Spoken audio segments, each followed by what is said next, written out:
او غم حیات کے ماروں کا احترام کرو، غم حیات کے ماروں کا۔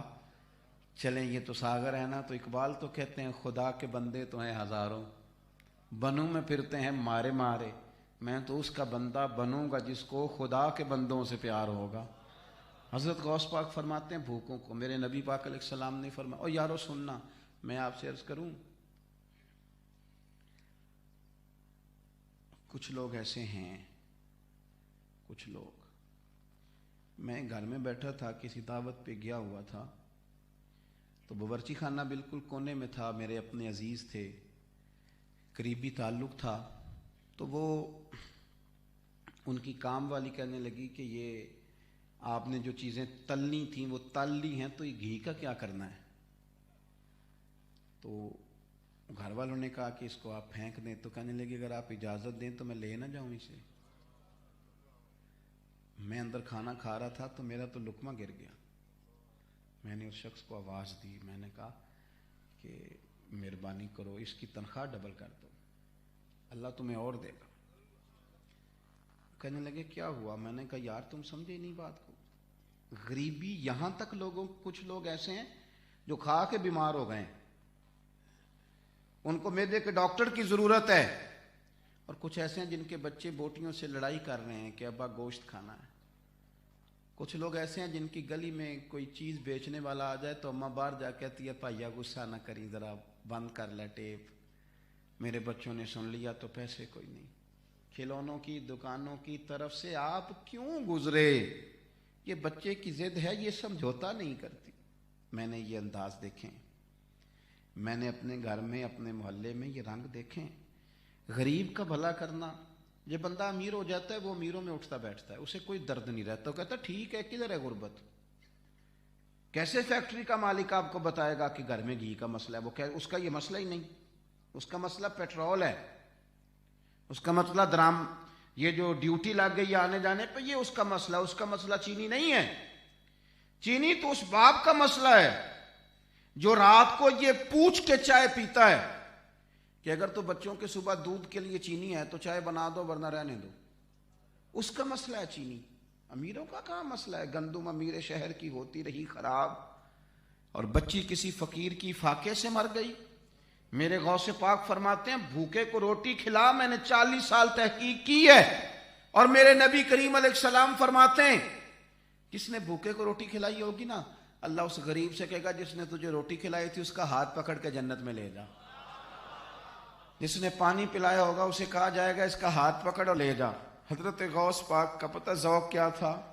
جیب میں پیسے، ایک تو تھی اپنا لنگر خانہ بنوایا ہوا تھا حضرت غوث اعظم، اس میں تو مستقل روٹیاں لگتی رہتی تھی، کھانے چلتے رہتے تھے، دنیا آوے تے کھا کھا جاوے تے راضی ہووے بلا، وہ تو کام چل ہی رہا تھا۔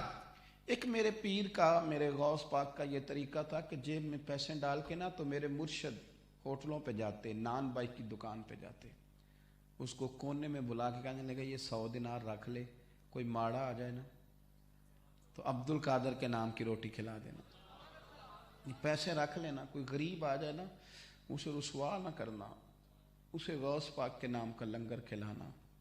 100 گھر تھا مدینے میں،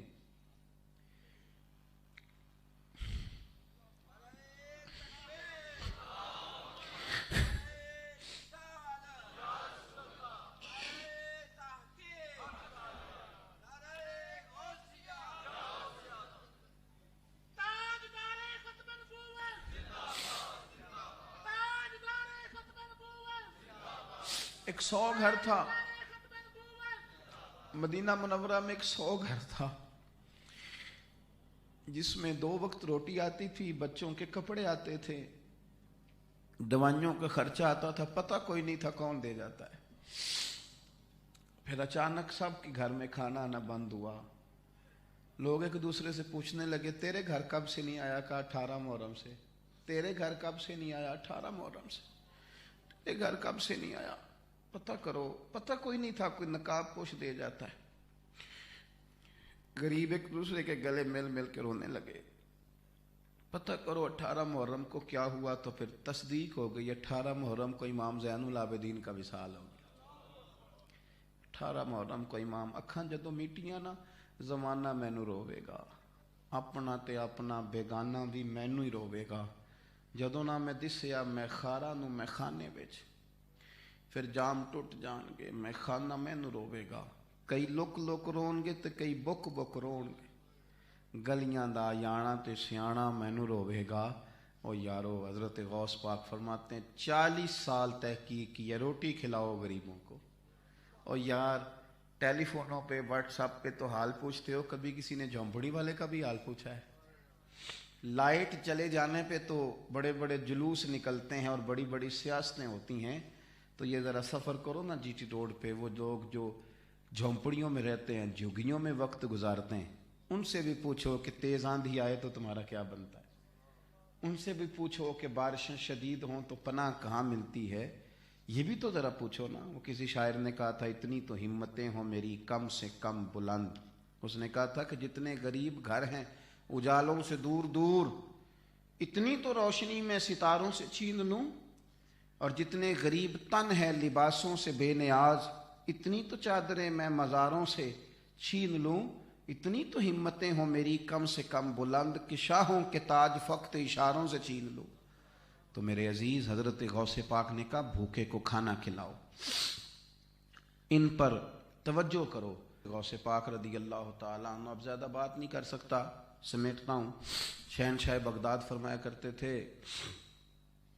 اگر تو بادشاہ بننا چاہتا ہے اور نرا دنیا کا نہیں، دنیا اور آخرت کا، تو فرماتے تھے پھر اپنے آپ کو پوری طرح اپنے رب کے حوالے کر دے، پھر اپنے آپ کو اللہ کے حوالے کر دے، پھر تو توکل والا ہو جا۔ آپ نے نا اس عنصر پہ بڑا کام کیا ہے، غریب کی مدد، لاچار کی مدد، اس پر بڑا۔ آپ ایک دن نا دجلہ کے کنارے سیر کر رہے تھے، 70,000 آدمی جس بندے کی تقریر سننے آئے، 70,000 اور مرید ان کی زندگی میں لاکھوں میں ہو جائیں، پھر وہ بندہ غریبوں کا حال پوچھے۔ حضرت دجلہ کے کنارے جا رہے تھے تو ایک بندہ نا کھڑا رو رہا تھا۔ فرمایا کیوں روتے ہو؟ کہنے لگا حضرت غریبی ہے نا، رونا تو ہے ہی۔ ہوا کیا؟ کہنے لگا میں نے دریا کے اس پار جانا تھا، یہ ملاح میرے محلے کا ہے، لیکن میں کشتی میں بیٹھا ہوں، کشتی آگے چلنے لگی ہے تو ملاح نے چلنے سے پہلے ہی کرایہ مانگا ہے، میں نے اسے کہا میرے پاس کوئی نہیں، پھر دوبارہ دے دوں گا، تو اسے نیچے اتار دیا۔ کہنے لگا مفت خوروں کے لیے نہیں بنائی مفت خوروں کے لیے، اتر جاؤ۔ تو حضور ایک تو غریبی اور پھر رسوائی، حضرت غوث پاک نے نری دعا نہیں دی، نرا تعویذ نہیں دیا، پیر کروڑوں روپے کے نذرانے لے کے اور وہ بڑے بڑے عمارتیں تو تعمیر کریں، لیکن انہیں یہ پتہ ہی نہ ہو کہ حضرت غوث پاک تو فرماتے ہیں نذرانہ ہے ہی یہ کہ ہم امیر سے لیتے ہیں اور غریب کو دے دیتے ہیں۔ نذرانہ تو معنی یہ رکھتا ہے کہ اس سے ہم غرباء اور مساکین کی مدد کرتے ہیں۔ حضرت غوث پاک رضی اللہ تعالیٰ عنہ نرا تعویذ اور دعا نہیں دی، گھر تشریف لے گئے، 100 دینار لائے، اتنی دیر میں ملاح واپس آ گیا تھا، اس کو 100 دینار دے کے کہنے لگے آج کے بعد کوئی غریب بیٹھ جائے تو اسے رسوا کر کے اتارنا نہ، بلکہ عبد القادر کے کرائے پہ سفر کرا دینا۔ ان کا یہ لہجہ بن گیا تھا، وہ غریب پروری اپنا شوق سمجھتے تھے، لوگوں کی اشک شوئی، لوگوں سے پیار، ان کے کام آنا، ان کے معاملات کو دیکھنا، حضرت غوث پاک کی زندگی کا یہ وتیرہ رہا۔ ہمارا اصل میں یہ حال ہو گیا ہے کہ ہم صرف باتوں اور گفتگو کی حد تک تو بہت سارے بزرگوں سے محبت کرتے ہیں، لیکن ان کی تعلیمات کیا ہیں؟ یہ 11ویں شریف کیا ہے؟ یہ غوث پاک نے غریبوں کو کھلانے کا ہی تو ایک طریقہ نکالا تھا۔ نبی پاک علیہ السلام سے کسی نے پوچھا بہترین مسلمان کون ہوتا ہے؟ فرمایا جو سلام لینے میں پہل کرے اور کھانا زیادہ کھلائے۔ تو یہ تو ایک سلیقہ تھا۔ حضرت غوث پاک رضی اللہ تعالیٰ عنہ غریب پروری کرتے تھے۔ وقت کے دامن میں بھی اتنی گنجائش نہیں اور میرا مضمون بھی مکمل ہو گیا، پر ایک بات مجھے پسند بڑی ہے غوث پاک کی، وہ میں نے ضرور کرنی ہے۔ حضرت غوث پاک نا اتنے بڑے تھے لیکن بن کے نہیں بیٹھ گئے تھے کہ میں فلاں صاحب ہوں، یہ بڑی مصیبت ہے۔ یہاں ہر آدمی اپنی جگہ پہ کوئی اپنے آپ کو کوئی سمجھ لیتا ہے تو بن کے بیٹھ جاتا ہے۔ حضرت غوث پاک رضی اللہ تعالیٰ عنہ گلی سے گزر رہے تھے تو چھوٹے چھوٹے بچے کھیل رہے تھے، تو ایک بچہ کہنے لگا حضور چھوٹا سا کام تو ذرا سنیے گا۔ آپ نے فرمایا بتاؤ۔ کہنے لگا یہ 5 دینار لے لیں, مجھے ذرا بازار سے شرینی نہیں لا دیتے, میں ذرا کھیل رہا ہوں, مصروف ہوں. کہیں ہاں بھلا کوئی کسی افسر کو, اس کا اپنا بھی بچہ کہے تو کام خراب ہو جاتا ہے, یہ ذرا شرینی نہیں لا دیتے. قربان جائیں. سرکار غوث پاک رضی اللہ تعالیٰ عنہ نے پیسے لے لیے تو آپ کا خادم کہنے لگا حضور میں نہ لا دوں, فرمانے لگے اس نے تمہیں کہا کہ مجھے کہا ہے؟ کہ حضور آپ کو ہی کہا ہے. تو فرمانے لگے بات پھر میں جاؤں گا. بازار چلے گئے تو وہاں بھی شور پڑ گیا کہ غوث پاک تشریف لائیں. تو حضرت غوث اعظم رضی اللہ تعالیٰ عنہ فرمانے لگے شرینی لینے آیا ہوں اس لیے کہ میرے ایک دوست نے مجھے کام کہا ہے. آپ نرم ہو جائیں, انداز میٹھا کر لیں, لہجہ اس طرح کا ہو جائے کہ کوئی ڈرے نہ, کوئی سہمے نہ. آپ سارے کام ہی ہو سکتے ہیں, آپ چپ کر کے بیٹھ جائیں, کوئی بندہ بات ہی نہیں کرے گا, کہے گا پتہ نہیں کیا ٹینشن ہے. آپ بولیں, تھوڑا مسکرائیں. کسی کے لیے آپ کی طبیعت اس طرح کی ہو کہ لوگ آپ کے اندر اپنائیت محسوس کریں, آپ کے پاس آنے والا, بیٹھنے والا, آپ سے تعلق رکھنے والا کوئی گھٹن محسوس نہ کرے. یہ سارے کام ہو سکتے ہیں. مجھے پتہ ہے بندہ بڑا روب والا بھی بن کے بیٹھ سکتا ہے, سب ہو جاتا ہے. لیکن حضور کا طریقہ کیا ہے؟ کریم محبوب جس سے بھی ملتے تھے مسکرا کے ہی ملتے تھے. یہ حسن لہجے کا یہ رسول پاک کی ہمیں عطا ہے. اللہ تعالی ہمیں حضرت غوث پاک کے طریقوں پر چلنے کی توفیق عطا فرمائے.